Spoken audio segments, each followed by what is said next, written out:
In beginning consideration of how the heart does its job, the first aspect to consider is called the cardiac conduction pathway. It's a specialized set of cells within the heart that are responsible for generating and propagating electrical signal that will coordinate contraction of the myocardium and therefore make pumping the blood through the heart possible in a very controlled fashion. The cardiac conduction pathway is made up of specialized cells that are cardiac muscle cells. They seem to behave like nervous tissue, but they are in fact muscle tissue. And the lines between muscle and nervous tissue are sometimes a little gray, and this is one of the good examples of that. Other cells in the myocardium are specialized for contraction. It's just these particular cells are specialized to produce and conduct an electrical signal. First, let me review cardiac muscle tissue structure. Now, cardiac muscle cells, like skeletal muscle cells, are striated, which means that contractions take place because of myofibrils, thick filaments and thin filaments, myosin, actin, troponin, tropomyosin, all of those sorts of things. Now, the difference between cardiac and skeletal muscle is that in cardiac muscle, the cells are discrete structures. They're separate cells, each with its own nucleus, while in skeletal muscle, the cells all merge together into one supercell, the myofiber, which had multiple nuclei. The difference is because skeletal muscle works on a two-dimensional contraction, just bringing point B towards point A, and in cardiac muscle, contraction is distributed around a three-dimensional structure of the organ. So they have to be different types of cells. Where cardiac muscle cells come together, they are attached by various types of connections, including gap junctions, which allow for the easy movement of ions from one cell to another. And if one cell depolarizes, sodium from that cell that's depolarized it will easily pass into the next cell and depolarize it also. It's called an electrical synapse. It's just automatically spreading electrical activity from one cell to the next, to the next, to the next. And in fact, all cells in the heart are interconnected through these gap junctions. The cardiac conduction pathway is a specific pathway that conduction is directed through the heart, and then certain parts of the cardiac conduction pathway will connect to other parts of the heart and cause those cells to depolarize and therefore contract and cause pumping of the heart. There are 5 major parts to the cardiac conduction pathway, highlighted in the yellow parts in this figure. It begins with the sinoatrial node, or the SA node, which is located in the superior wall of the right atrium. The right atrium can also be called a sinus of the vena cava, and therefore it's called the sinoatrial node. The sinoatrial node is connected to all of the atrial myocardium, represented by all of the white arrows extending away from that. The yellow paths leading from the SA node to the next part are somewhat redundant. They are part of the cardiac conduction pathway, but some sources will just leave them out because it's not really necessary to point them out, because those white lines show that the SA node is connected to everything in the atria. The next part of the cardiac conduction pathway is the AV node, or the atrioventricular node. It's located also in the wall of the right atrium, but right at the junction between the atrium and the ventricle, so the atrioventricular node. Emerging from the AV node is a bundle of fibers called the atrioventricular bundle, or AV bundle. An old-fashioned name for that is the bundle of His, named after an anatomist who originally discovered it. That connects the AV node to the interventricular septum, And in the septum, the AV bundle will branch into two subparts, the right and left bundle branches. They travel in parallel down through the interventricular septum towards the apex of the heart. There are some branches coming off of the bundle branches at that point, but as they continue up into the walls of the right or left ventricle, there are more branches coming off of them. And all of those branches coming off of the bundle branches are referred to as Purkinje fibers, named after the anatomist that first discovered those. The Purkinje fibers connect the cardiac conduction pathway to the ventricular walls. There aren't white arrows suggesting that in this figure, but that's also the case. The SA node is directly responsible for controlling the atria, and then the signal travels through the AV node, the AV bundle, the right and left bundle branches, through the Purkinje fibers to control the ventricular walls. The cells in the cardiac conduction pathway often are autorhythmic, which means that they generate action potentials on their own without having to have an outside stimulus start one off. The figure that we're looking at here shows what this looks like. This is called the pacemaker potential, in that it's different from your average action potential.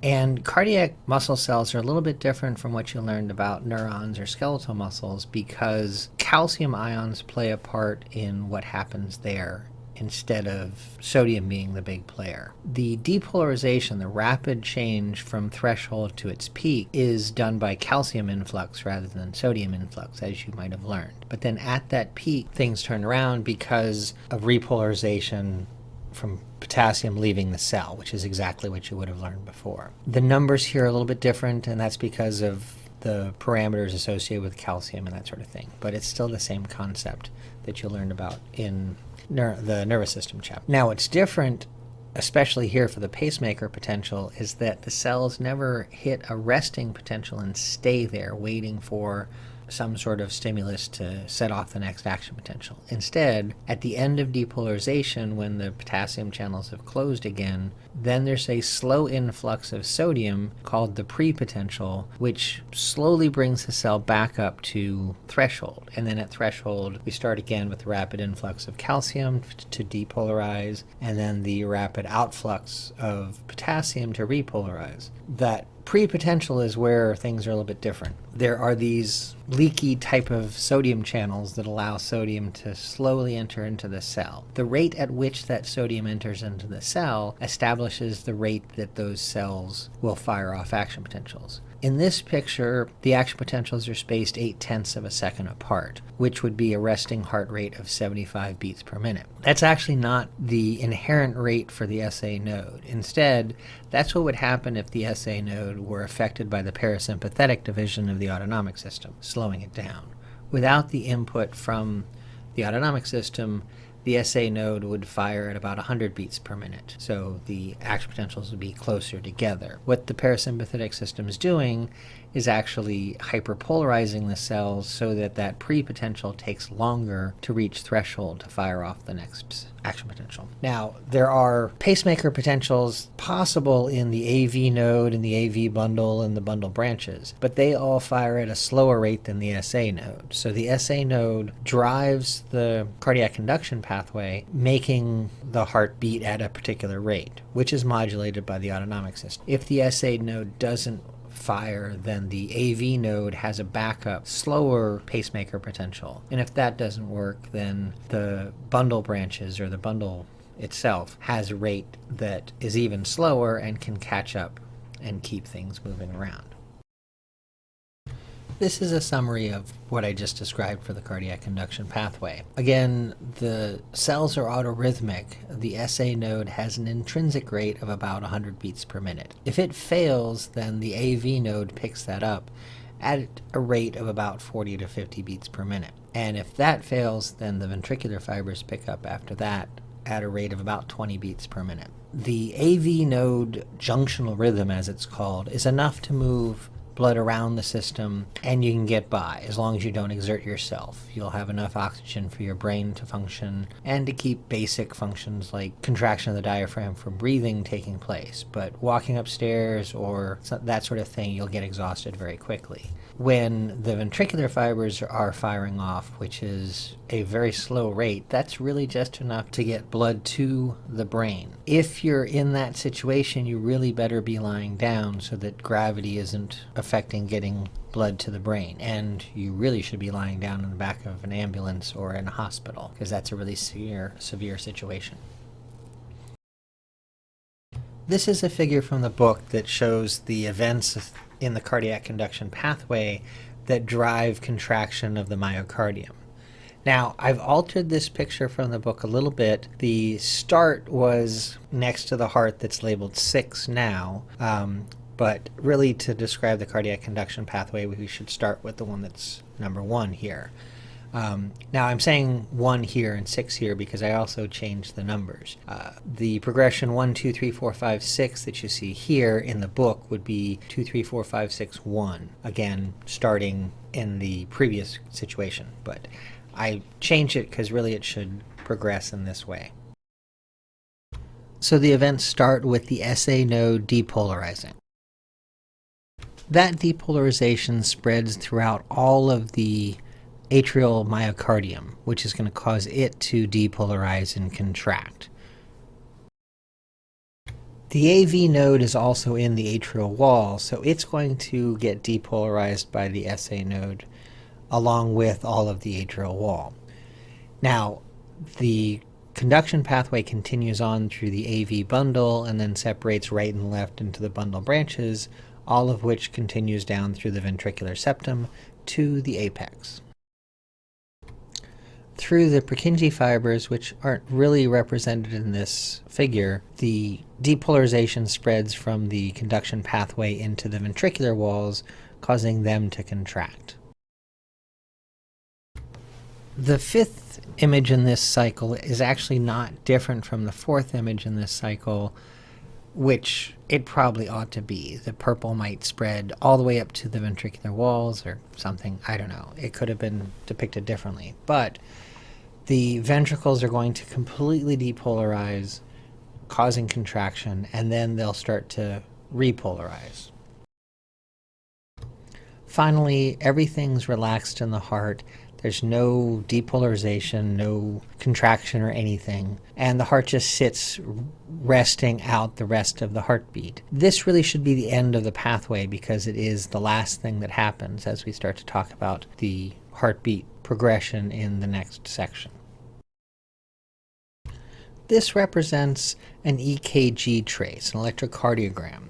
And an electrocardiogram is really just a way to measure what's happening in the cardiac conduction pathway and the results of depolarization of the myocardium in general. Now, we'll look at how an EKG is recorded more in lab, but this is a quick explanation of what we're seeing here. Now, in the top of this image on the graph paper is a trace of 4 heartbeats. These are normal heartbeats. This is what it should look like. The box that we see drawn around 2 heartbeats there represents actually a little bit more than a second. The 5 millimeter boxes, as bracketed out at the top, are 2/10 of a second. So 5 of those would equal 1 second. And actually in the box we see a little bit more than that. But again, we're working on the resting heart rate of 75 beats per minute, or 8/10 of a second between heartbeats. You can tell that by looking at the distance between the 2 major peaks within that box on the graph paper. And you would see that there's 4 5 millimeter boxes there, which would represent 8/10 of a second. Now, if we look at one of those heartbeats, there are 5 events that we see. There's the P wave, the Q wave, the R wave, the S wave, and the T wave.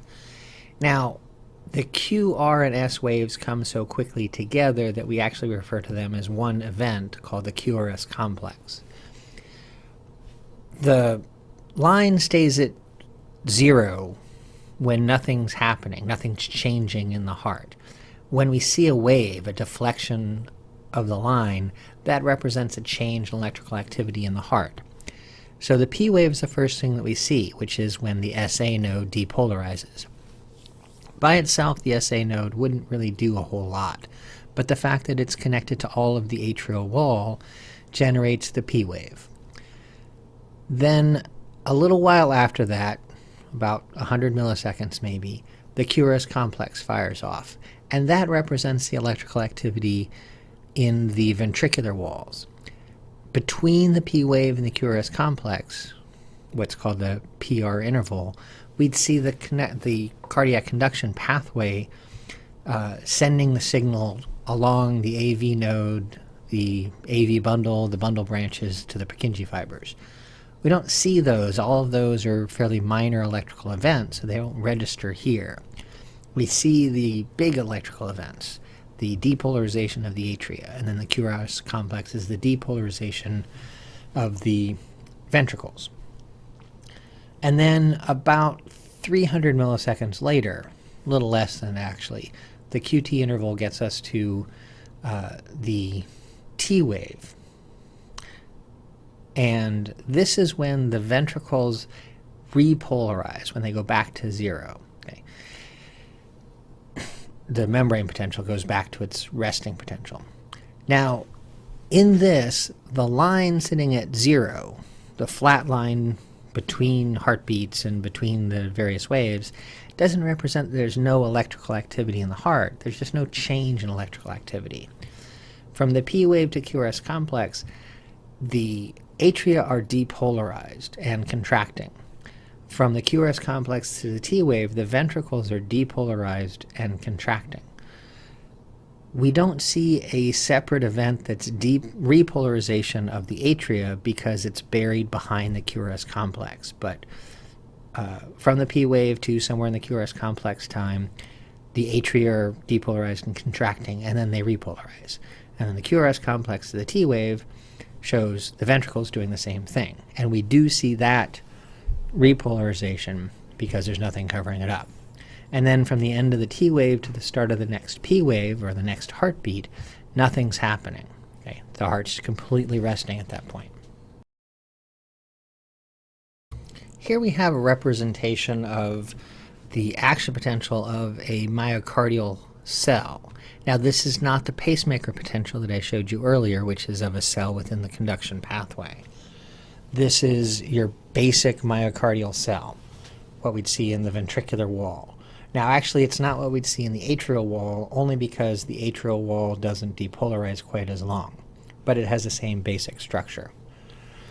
Now, what you learn about for action potentials in AMP1, you saw that there was a resting potential and then a threshold where there's a rapid depolarization due to sodium channels being open. And we see that here. Again, that's sodium channels, like we saw in the neurons. Once it peaks, the action potential actually stays depolarized for a while, what's called the plateau. And this is due to calcium channels being open. Now, the calcium that's coming in here is also going to help with the thin and thick filament thing. The calcium binds to troponin, troponin and tropomyosin move out of the way, myosin connects to actin, and we have the power stroke and all of that for sliding filament model. That is sustained for as long as the calcium's coming in, and then continues on until it completely goes away with the calcium channels closing. Okay, and the potassium channels closing and calcium completely removed from the system. So we have calcium channels causing repolarization, just like we saw in the neurons. There's a refractory period, which is absolute during the sodium channel opening and inactivating. And that inactivation for these cells continues through all of the calcium aspect of the plateau. And then the relative refractory period is when the sodium channels are back to their closed but activatable state, if you will. But you need a stronger signal to get the to get past the calcium repolarization. So those events are the same thing, separating out individual action potentials. The only difference in the cardiac cells is the plateau, this calcium-dependent, stretched-out depolarization, which keeps the contraction happening for a long time. And that's going to happen in the ventricles for about 200 to 300 milliseconds. And that's going to keep the ventricles contracting and pumping the blood out. To bring that idea home of how cardiac muscle action potentials extend the time during which contraction happens, here's just a comparison of skeletal muscle action potentials and cardiac muscle action potentials versus their relative contractions or respective contractions. The skeletal muscle action potential is very much like the neuron action potential that you learned about in A&P1. And in fact, in A&P1, no real distinctions made between the two. It's very rapid peak and fall off. That's all sodium and potassium dependent. All of the calcium's coming from the sarcoplasmic reticulum. And we see a contraction profile, a muscle twitch, in keeping with the length of that action potential. Okay. There are different skeletal muscles that will twitch at different rates, but this roughly 50 to 60 millisecond contraction profile is the probably average for most skeletal muscles. Whereas with the cardiac muscle, because of that plateau, that lengthening, and the inflow of more calcium, contraction is very long. It's, pushing 300 milliseconds worth of time. And that's how long the ventricles are contracted during a single heartbeat. Consider this question. When you feel that you've reached an answer, hit the next button to go into the next slide, which will reveal the correct answer.